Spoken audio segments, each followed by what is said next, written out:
Hello everyone and welcome to Metagame Mastery, coming to you with more full art previews for Dominaria, slowly but surely coming in. I'm going to go over all the new cards, all the different versions of art for them, and give you a little bit of take as to what impact they're going to have on the formats they're introduced into. If you enjoy our content, please remember to like, share, and subscribe. Big time! Go time! Let's go! First up, Opt is getting another reprint with probably its best art so far in Dominaria. You're probably familiar with it. It made a huge splash in Modern when it was reprinted in Ixalan, and it was also in the original Invasion block way back in the day. It's 1 blue mana for an instant, scry 1, draw a card. Just a great cantrip, great deck thinner.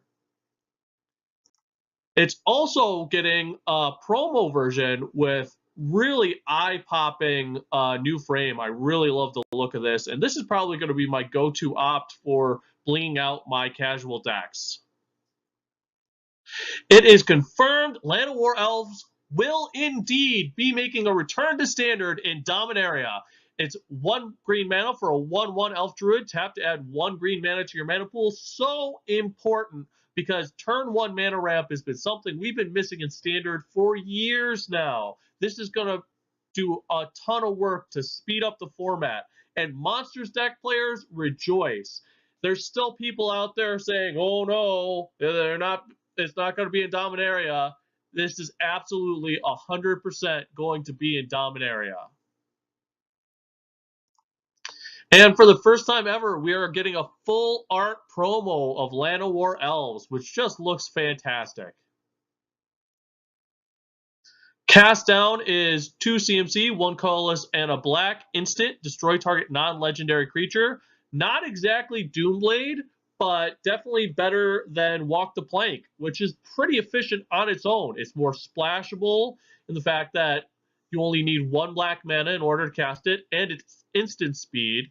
Now, there are going to be a lot of legendary creatures in Dominaria, but this still gets rid of the vast majority of other creatures that are going to be pestering you. Great control card to be introduced into the format. And here is the promo version, really just with a different card frame. It looks incredible, though. I think it's going to be absolutely awesome. And I love the Chainer reference. Shauna Sisei's Legacy is a green and a white for a 0/0 legendary creature, human warrior. She can't be the target of abilities your opponents control, and Shauna gets +1/+1 for each creature you control. So she's going to go really well into any go wide deck. She'll give you the option of being able to go tall as well. Definitely geared towards brawl gameplay and will fit in perfectly with any of those decks who are running our most recent Whatley. And this is the promo version, and this looks spectacular with the color split and the backdrop behind the text. This is just an absolutely beautiful design by the art team. Zalfrin Void is a land that when it enters the battlefield, you scry 1 and it taps for a colorless mana. So you lose no tempo by playing this, other than the fact that you will have less mana fixing in your deck. That said, this is spectacular, and I think many standard decks will run this, and you'll even see this being played in many Eternal formats for, say, casual formats like EDH. This is absolutely a slam dunk in card design. And here's the promo art with different art here that's absolutely breathtaking. Zahid, Jin of the Lamp is 6 CMC, 4 colorless blue for a 5/6 legendary Jin. You may pay 3 colorless and a blue and tap an untapped artifact you control rather than pay his mana cost, and he has flying. So, he's basically Mahamodi Jin, that if you have an artifact in play, you can cheat out for 4 mana. This guy is going to be basically a fixed version of Tasigur for Brawl. He's also has the potential to get some of those infinite mana combos that you see with Duretti and EDH. So keep an eye out for other combo pieces. This guy is either going to go from being very aggressive, and every time you kill him, as long as your opponent has an artifact, they'll just be able to bring him right back next turn for 4 mana. So he's going to be very difficult to keep off the board permanently. And he's just a big, dumb beater. But look at this promo art. It's stellar. It's spectacular. I really, really like it. Steel Leaf Champion is a great reference to Ye Olde Invasion block.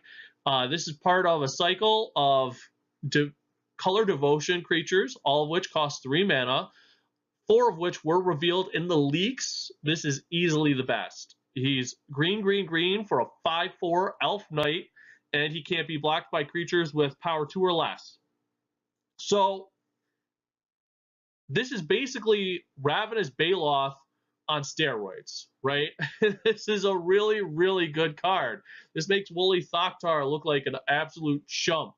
I really like this card. I can't wait to see it played by new players and old players alike, and with 2 relevant creature types, no less. Very, very cool.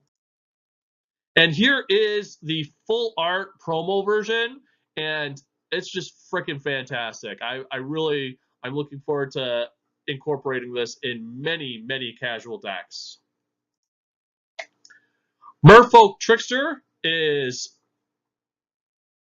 a card that was previewed by Loading Ready Run and the Professor, which is appropriate as it's a merfolk. If you haven't seen that video, all their videos are absolutely hilarious. I would recommend that you look it up. This card is a blue for a 2/2 Merfolk Wizard with Flash. When Merfolk Trickster enters the battlefield, tap target creature and opponent controls. It loses all abilities until end of turn. This is really cool card design because it can go into the existing Merfolk decks, but there's also a very heavy Wizard Tribal theme in this set that it can also go into. So it's very versatile card. I'm really excited about it. Danitha Capuchin, Paragon, is 3 CMC, 2 colorless and white for a 2/2 legendary human knight with first strike, vigilance, lifelink, and or an enchantment spells you cast cost 1 colorless less. Very, very cool. Lots of value packed onto this creature. Running with 3 keywords on her. She's going to be great, especially in your Boros decks in Commander, where they typically run quite a bit of equipment spells. She's also going to play very well with Shram, the Artificer, while he's still in Standard. Very cool. Triumph of Gerard is 2 CMC, 1 colorless, and a white for an enchantment saga. And when you put the first 2 lore counters on it, each time you put a +1/+1 counter on target creature you control with the greatest power. And then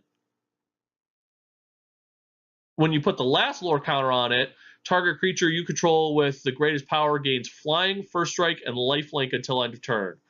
Very cool. I actually really like this for Voltron type builds. When you're just trying to get one creature out there, pump it up, and fly in and do some damage for big life swings. I think it's going to be really good and limited. Outside of that, I don't know if it's going to see any impact unless you're really looking for an economical finisher for your Voltron builds and Commander. And those are really iffy decks as is. Fall of the Thran is 6 CMC, 5 colorless and a white, enchantment saga. When it enters the battlefield, destroy all lands. And then when you put the second and third lore counter on it, each player returns 2 land cards from their graveyard to the battlefield. So this card is awesome. I covered it in our leak video. This is one of the cards that was originally leaked. And having an Armageddon type effect in Standard is going to be brutal. Absolute finisher. It's really going to impact those big green decks, the approach decks. It's going to do a lot of damage, and that's pretty freaking sweet. Great way to control the tempo of the game, make sure your opponents don't stall the game out and beat you at the top end. History of Dominaria is a mythic rare. I was not expecting that. It's 3 CMC, 1 colorless, white, for an enchantment saga. And when you put the first 2 lore counters on, you create a 2/2 white knight creature token with vigilance. And then when you put the last lore counter on, knights you control get +2/+1 until end of turn. I'm not sure this is powerful enough to warrant a mythic slot, but it's definitely going to be viable in limited, where you can play this, immediately impact the board with a value creature, then you get 2 for 1, and then potentially a big buff to finish your opponents off. Wizard's Lightning is possibly the biggest Wizard tribal payoff. It's 3 CMC, 2 colorless and a red, but it costs 2 colorless less if you control a wizard. Wizard's Lightning deals 3 damage to any target. So on its own, it's 3 damage for 3 mana, which is fine. It'll see play in limited.